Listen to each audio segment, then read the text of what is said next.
back on Northwyke at a time when that big, long, scaly freak is actually due to get caught. I've just seen a fish show.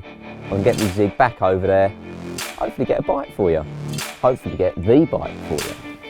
Oh my God, he's gone round there.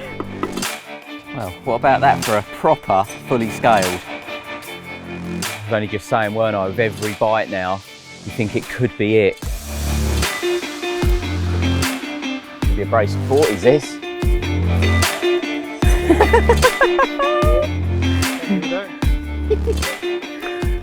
Without doubt, one of the most unique carp I've ever caught. Blown away. A pair of 40-pounders, topped with the box. 40-pound 10. Honestly, it's one of the best carp I've ever caught.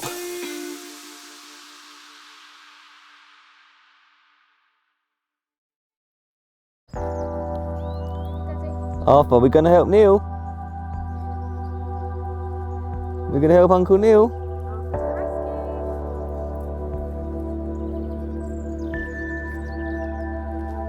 Three in the bed and a little one said. Hauling. Lovely start to the morning. What do you reckon, mister? He's not going to be happy when he has to give that spot to Arthur, to Neil. Is that yours? Just dropped it in the water. There was tears.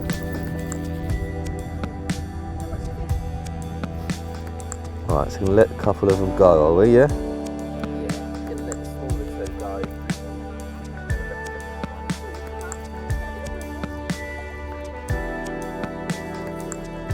Yeah, good luck with that.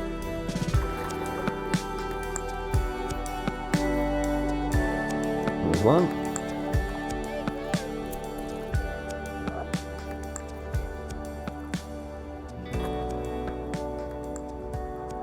A bit bigger, probably. Yeah, he's mid-double, isn't he? Easy.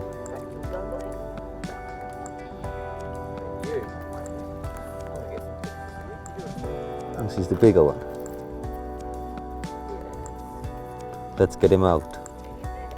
Arthur, feel free to steal anything you like, mate. What's he got? Oh. Uh-oh. A cup of tea, please, Daddy. Arthur, be patient. Oh, grumpy boy. It's a fishy.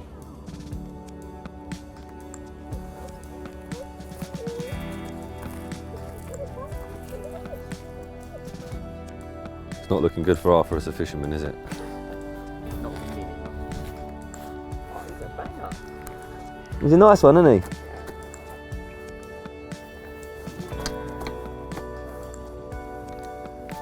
What do you reckon, Arthur? Nope. No good? Not bothered? Nope.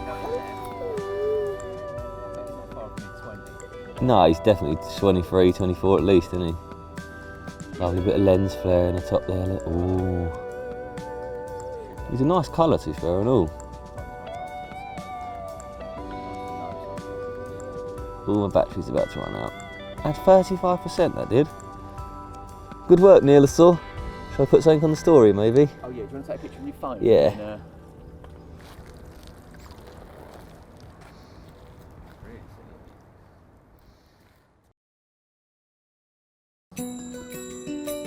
Well, back on Northwyke at a time when that big, long, scaly freak is actually due to get caught. I've just seen a fish show. I'm going to get my zig back over there, hopefully get a bite for you. Hopefully get the bite for you.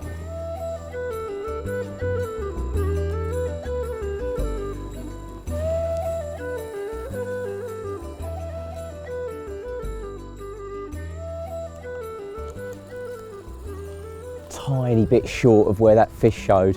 I know it's a zig, so you just want to be in the general area, but you still want it to land exactly where you want it to land.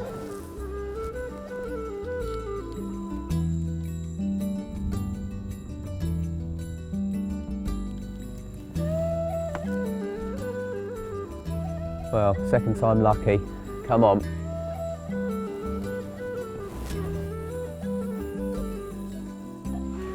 Oh yeah.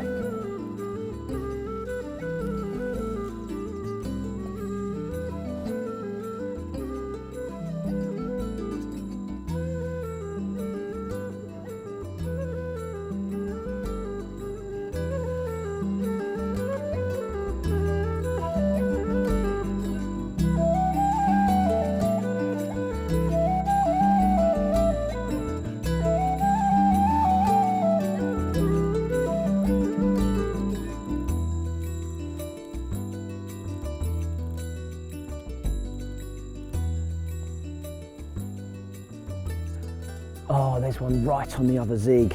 I've just had a recast on my sort of open water zig, and I'm just getting it down to the height that I've been getting bites at. So it's a case of getting the hook bait just on the surface. I've got a foot marker on my rods.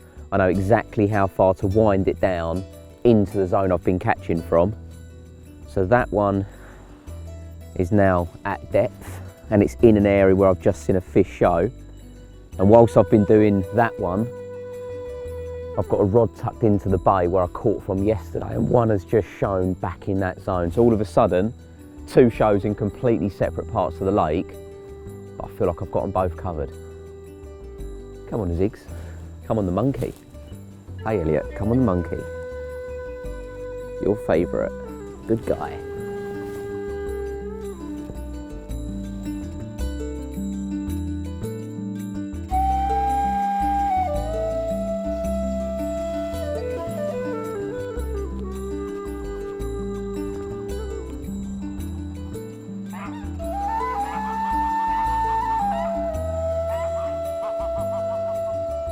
It's actually really nice to see the lake like this, because I missed last spring due to COVID.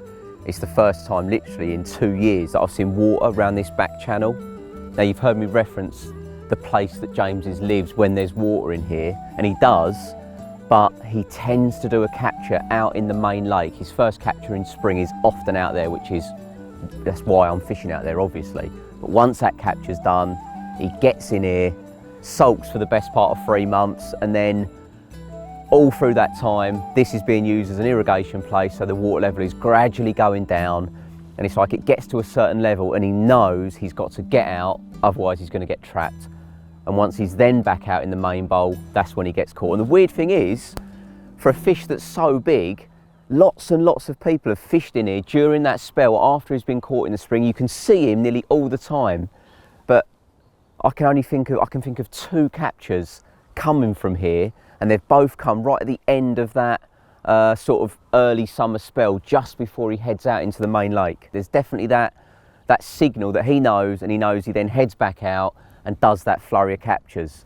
I just hope, obviously, that my name's on it this spring. He's going to look pucker. His first capture of the year is when he always looks his absolute best, and I would dearly love it to be mine then. But if not, once he's caught, I'll leave, go elsewhere for a few months, and then as long as my sort of filming commitments allow it, I'll be back on here again in the autumn, trying to finally finish the jigsaw. Keep going though, he ain't winning.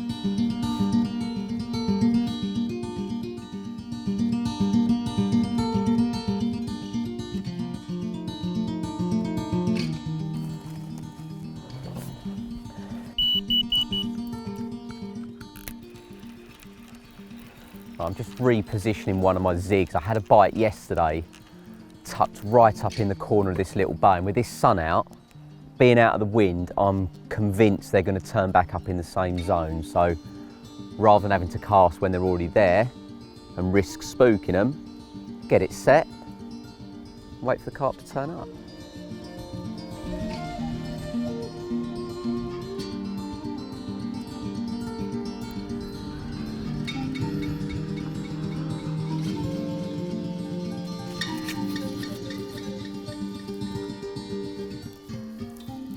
Now, lots of people say that they get adjustable zigs tangling, but lots of them don't do that. It's all on the packaging, but you're securing your hook bait against the float.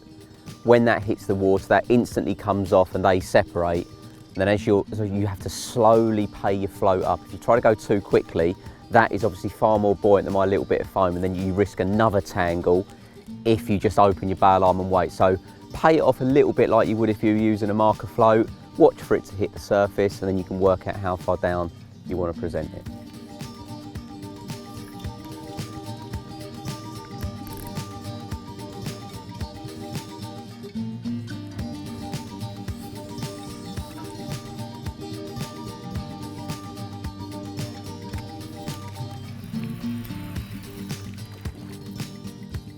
Just want it a little bit tighter in than that. Very deep bay, so you've got to allow for the swing back, and that would have come back towards me quite a lot at that range. Got to get it right.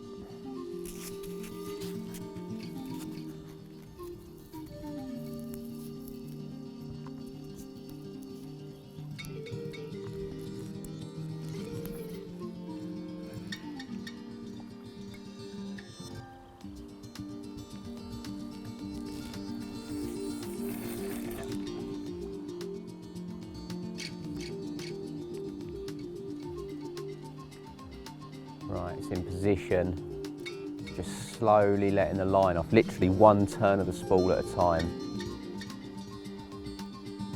Just give it a little bit of breathing space between each one, and that just allows the hook bait to maintain its distance from the float. And it's now on the surface. Right, now that's on the surface, it's just a case of getting the rod in position on the rest, then slowly tighten until that just disappears out of sight, like that. And then I can start to work it back down so that my bait is touching the surface. And then I can work it down and then start to get it into position, obviously, under the surface. And now my hook bait is pretty much sat perfectly on top because I know the exact length of my hook link. I've wound it down and I know that my bait is essentially just touching the surface, and now it's a case using the foot marker and I'm going to work it down to the depth that I caught from yesterday. If I start to see fish higher in the water, it's very, very easy just to move it up or down.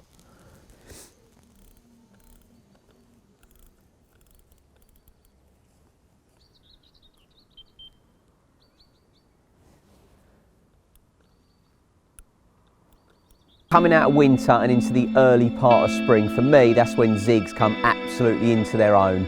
Fish start to bob up, they start to feel the heat of the sun for the first time. And if you're not investigating them upper layers and just fishing on the bottom, I think you're wasting a lot of time. This particular lake is very, very deep, so adjustable zigs come into their own. You can really work that. That upper third primarily is where you tend to get bites from. And trust me, you get them in the right position, you can turn a tricky lake. You can often have a hit of fish.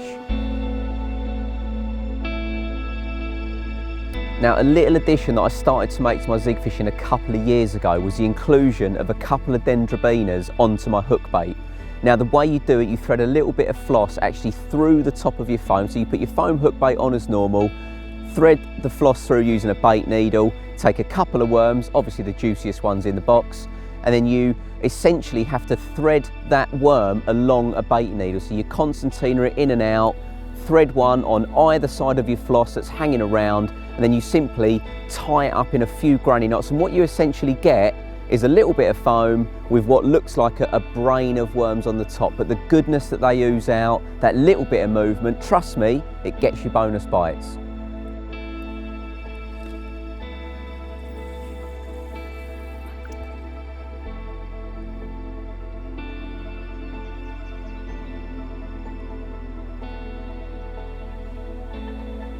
She's deep. It's going to be surprising how far that swung back. That's all right. There's the worm, just hit the surface. There's the float.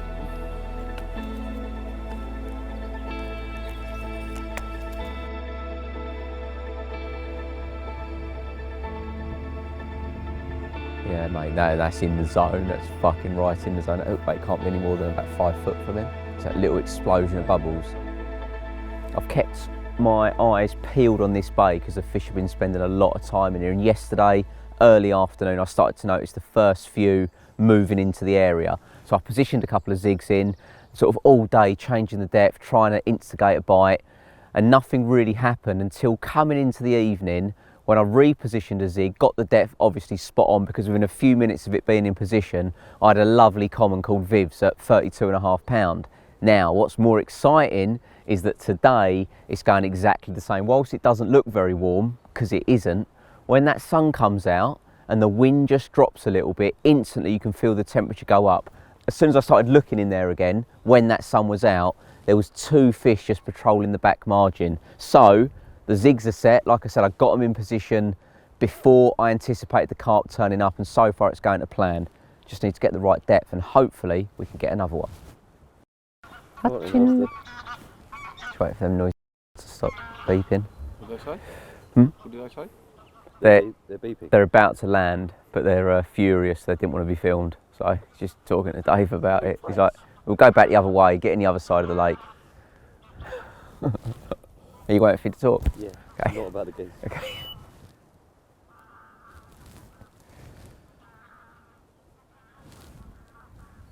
Wind in it.